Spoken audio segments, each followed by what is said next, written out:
Jadi aku akan cabut salah satu SIM cardnya, dan apakah masih terhubung internet? Dan yap, masih terhubung di SIM card yang kedua dengan provider lain. Keren banget kan?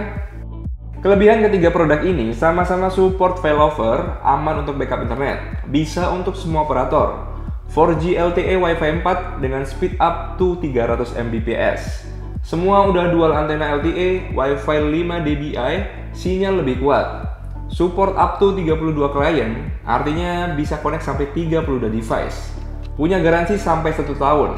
Router ini sebenarnya cocok banget buat lokasi proyek sementara, area publik atau booth retail, toko kecil di ruko, bahkan untuk pasang koneksi internet CCTV di pelosok desa. Kamu yang butuh koneksi internet stabil di lokasi yang sulit dijangkau kabel, nah router ini solusinya.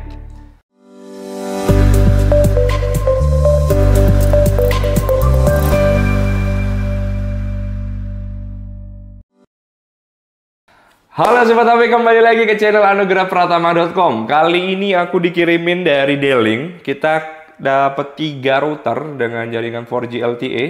Dan kira-kira apa ya pembeda dari tiga ini? Mau tahu lebih detailnya? Aku akan bahas di sini. Ditambah ada yang unik nih. 3 router ini punya backup koneksi otomatis. Dimana ketika jaringan internet utama putus, nah koneksi itu tetap masih bisa berjalan. Keren kan?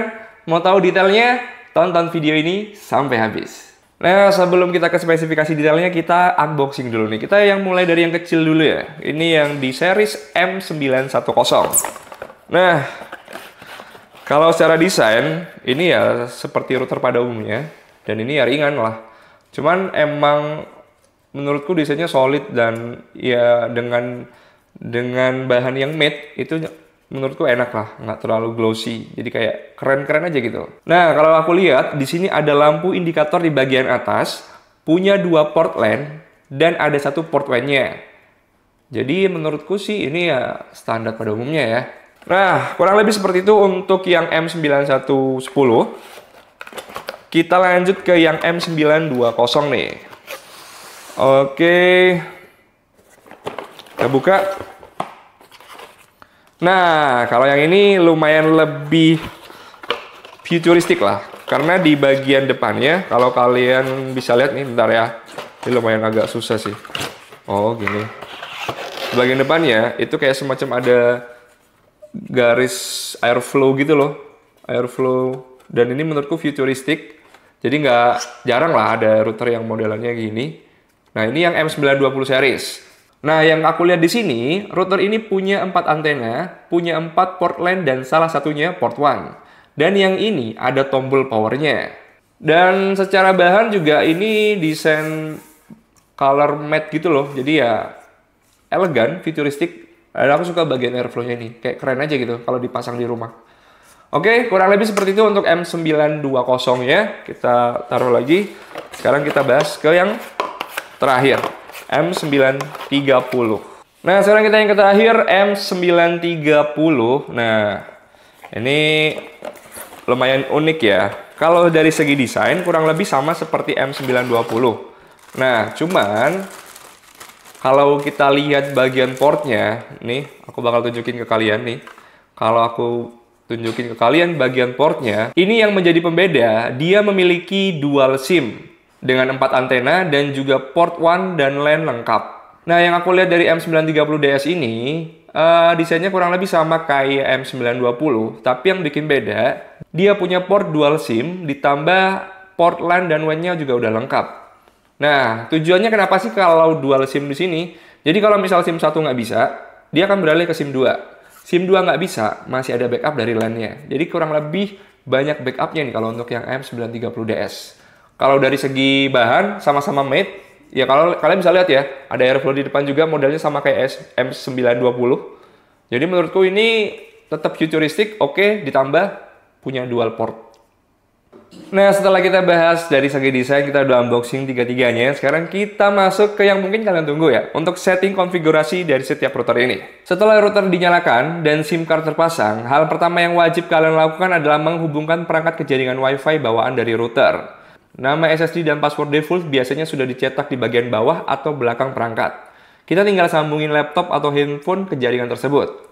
Begitu terhubung, langsung kita tes koneksi internetnya. kita buka browser dan akses beberapa situs seperti Google, YouTube, untuk memastikan koneksinya berjalan normal. Nah, buat kalian yang pengen custom-custom nih, seperti mengganti nama SSID, mengganti password Wi-Fi-nya, atau memilih jaringan operator secara manual, caranya cukup mudah. Kita buka browser, kita masuk ke IP router ini, biasanya 192.168.0.1. Setelah itu, login menggunakan username dan password default yang ada di belakang router. Di dalam dashboard admin ini, kalian bisa mengganti nama jaringan Wi-Fi agar lebih personal, kayak punya kalian gitu loh. Terus mengatur password baru yang biasanya lebih aman atau mudah diingat. Secara UI dari dashboardnya, menurutku ini cukup mudah dipahami. Bahkan oleh pengguna rumahan, ini masih bisa dan paham dong.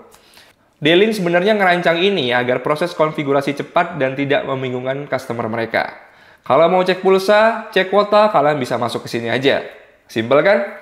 Nah, kita udah bahas setting konfigurasinya dari setiap router. Sekarang kita tes untuk speed testnya seperti apa. Kita sekarang uji speed test menggunakan SIM 4G di lokasi yang sama, dan ini hasilnya.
Sekarang kita akan tes backup internetnya. Jadi aku akan cabut salah satu SIM cardnya, dan apakah masih terhubung internet?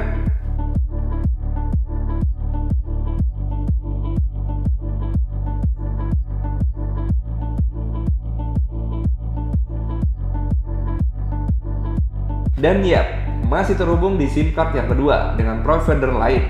Keren banget kan? Nah, jadi gimana? Dari ketiga router 4G LTE DWRM series ini, masing-masing punya keunggulan dari setiap seriesnya, dan itu bisa disesuaikan dengan kebutuhan kalian. Nah, kalau untuk series M910-nya, itu menurutku yang paling simple dan ekonomis. Ini cocok banget buat kalian yang butuh koneksi internet cepat dan praktis tanpa perlu ribet konfigurasi. Ya, ditambah mereka punya 2 port LAN di belakang, dan udah cukup banget buat 1 atau 2 perangkat kabel. Naik satu level, kita ke M920. Ya, menurutku ini semi-middle-nya. Jadi, buat kalian yang mungkin ingin sedikit upgrade tapi tidak terlalu tinggi harganya, nah M920 ini bisa jadi solusi atau kebutuhan kalian. Model ini sebenarnya udah punya port LAN yang lebih banyak dan sinyal WiFi yang lebih kuat berkat antena eksternalnya. Ideal banget buat rumah yang lebih besar atau kantor kecil yang butuh koneksi stabil dengan banyak perangkat. Nah, yang paling terakhir dan yang paling lengkap ya kalian bisa cek sendiri lah, M930DS. Ya, ditambah dengan dual port SIM-nya, itu menurutku oke banget. Ini adalah router andalan kalau kalian butuh keandalan tanpa kompromi. Dengan fitur dual SIM yang tadi aku sampein dan failover otomatis, router ini bisa tetap online meskipun salah satu SIM bermasalah. Sangat cocok untuk bisnis, sistem pemantauan, dan kebutuhan penting yang nggak ada downtime-nya. Nah, kalau kesimpulannya, M910 ini untuk kebutuhan dasar, kalau M920 ini untuk konektivitas yang lebih luas. Nah, kalau yang terakhir nih, M930DS itu untuk kebutuhan konektivitas yang performanya cukup maksimal dan ditambah kalian butuh keandalan di setiap router ini. Nah, kalau untuk yang terakhir, M930DS ini buat kalian yang pengen banget punya performa dan keandalan secara maksimal. Kurang lebih seperti itu review produk D-Link router hari ini. Jadi, buat kalian, kira-kira kalian lebih cocok yang mana nih? Coba komen di bawah. Jangan lupa like, komen, dan share video ini ke teman kalian. Ditambah nyalain lonceng di bawah supaya kalian tahu update video terbaru dari kita. Sampai bertemu di video berikutnya. See ya!